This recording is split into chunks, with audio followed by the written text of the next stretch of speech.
My veterinary clinic partner was charging the most valuable patients in cash without it going through our accounting. I found out when a client came to pay an invoice for a procedure that, according to our records, did not exist. There are moments in business where reality gives you an answer to a question you had not yet formulated. The client who arrived that Tuesday morning did not arrive with the intention of uncovering anything. She arrived to pay. She arrived with a receipt in her hand for a procedure her dog had had at our clinic the previous week.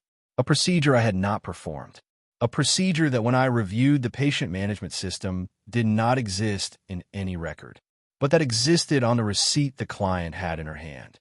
With the clinic's name, with the clinic's logo, with my partner's signature, and with an amount that was the kind of amount generated by the kind of procedure we performed for high-value patients. That client, without knowing it, was giving me the answer to a question I had somewhere had for months, but had not been able to formulate precisely. My name is Elena. I am 43 years old. I am a veterinary physician specializing in internal medicine of small species, and I have spent 12 years practicing, 6 of them at a clinic I built together with a colleague named Mauricio, who is 45 years old and who specialized in surgery. 6 years of partnership. A clinic we had built from scratch with both our work. A reputation in the city as a reference for complex cases that had taken us years to build. A professional relationship I would have described until that Tuesday as the most solid foundation of my work life. The client's name was Patricia. She had a golden retriever named Simone who had been our patient for 4 years and who 10 days earlier had undergone a preventive gastropexy that was exactly the kind of medium-cost, high-specificity procedure Mauricio performed. Patricia arrived at reception with the receipt and said she wanted to pay her outstanding balance. Our receptionist, a young woman named Carmen who has been with us 3 years, checked the system. There was no outstanding balance for Patricia. There was no record of Simone's gastropexy. Carmen called me. I came out of the consultation I was in. I reviewed the system myself. Nothing. I asked Patricia when the procedure had been. She told me the date. I asked who had performed it. She told me Dr. Mauricio. I asked whether I could see the receipt. She handed it to me.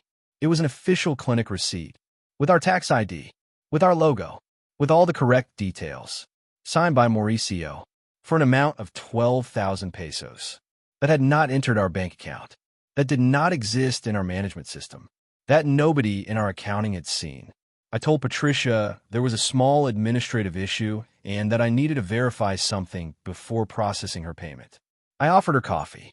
I asked Carmen to attend to her, and I went to my office and closed the door.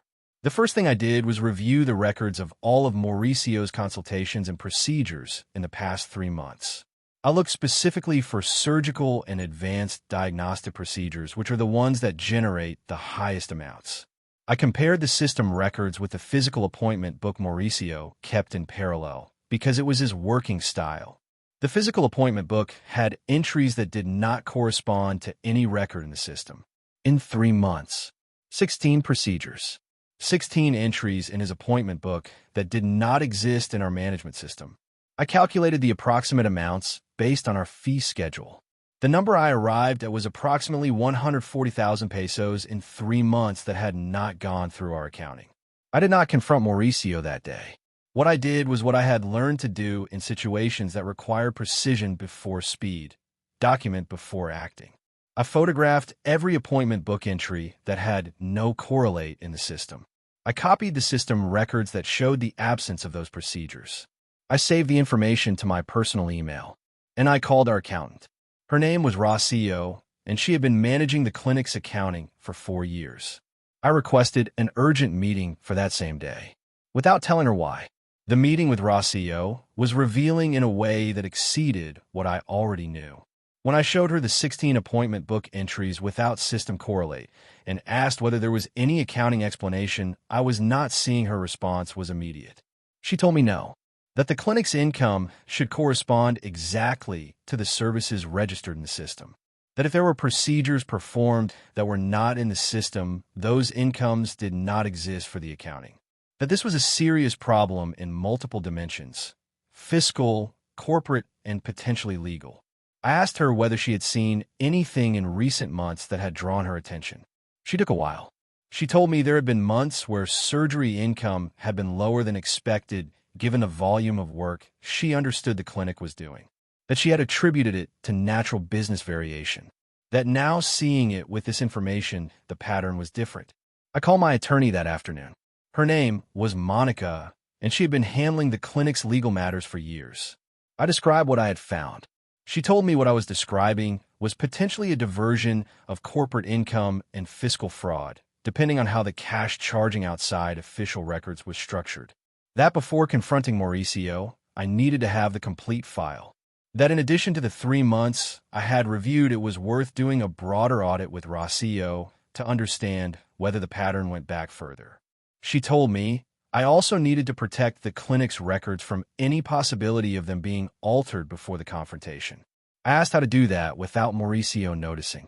She told me Mauricio could make a complete copy of the accounting system records under the pretext of a backup update, which was standard practice. I had Mauricio do it that same afternoon. The expanded audit Mauricio conducted over the following 4 days covered 18 months. What she found in those 18 months was consistent with the pattern I had identified in 3 high-value procedures that appeared in Mauricio's appointment book and that did not exist in the management system. Over 18 months, 43 procedures, an estimated amount of 620,000 pesos that had not gone through the partnership's accounting. I called the meeting with Mauricio for Friday afternoon. Monica was present. Mauricio was present. When Mauricio arrived and saw the two of them, his expression told me he understood what this was about before I said a single word. He sat down. Monica presented the file. Mauricio listened. He did not deny it. What he did was something that, in the moment, generated a reaction I am still processing. He looked at me directly and told me he was sorry. Without evasion. Without trying to explain it in a way that made it look different from what it was. He told me he had started 2 years ago when he had had a personal financial crisis he had not wanted to bring to the partnership. That he had thought it was temporary. That he had not known how to stop when the crisis ended, because the additional money had become part of his expense structure. That he knew what he had done was fraud against the partnership. That he had no justification that changed that. I listened, and I told him that what he had described did not change what he had done, but that the honesty in that moment mattered for what came after. That what came after would be determined by Monica with the corresponding process. That what I needed was for the partnership to be resolved in a way that protected what I had built in 12 years of professional practice and 6 of partnership. That if that required dissolution of the partnership, I accepted it. That if there was a way for him to repair the harm and for the clinic to continue, I would hear it. But that the decision about that was not for that day. The process that followed lasted 5 months. It was the most difficult professional process of my life. Not because of the technical complexity, though it had that, but because of what it meant to process that someone I had built something with for 6 years had been taking money out of that something for almost 2. Mauricio signed a debt acknowledgement for the total amount identified in the audit. We agreed on a payment plan that began immediately. The partnership was dissolved. Mauricio left the clinic. The clinic continues, with its name, with its reputation, with me as sole owner. With a new team that includes a surgeon we hired to cover the specialty Mauricio had left. What cost me most was not the money. The money had a reparation process with a number and a deadline. What cost me most was the backward review. The 6 years of decisions we had made together. The conversations about the clinic's future. The moments where he had expressed concern about income, while in parallel, he was subtracting part of it. That superposition is the one that still sometimes appears when I least expect it. What I want you to take from this story has very practical parts for anyone who has or is thinking about having a business partnership. The first and most concrete.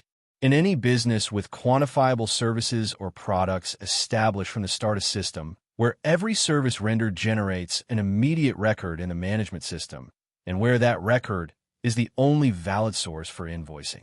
Receipts or invoices issued must be generated only from that system. Any receipt circulating outside the system is a warning signal.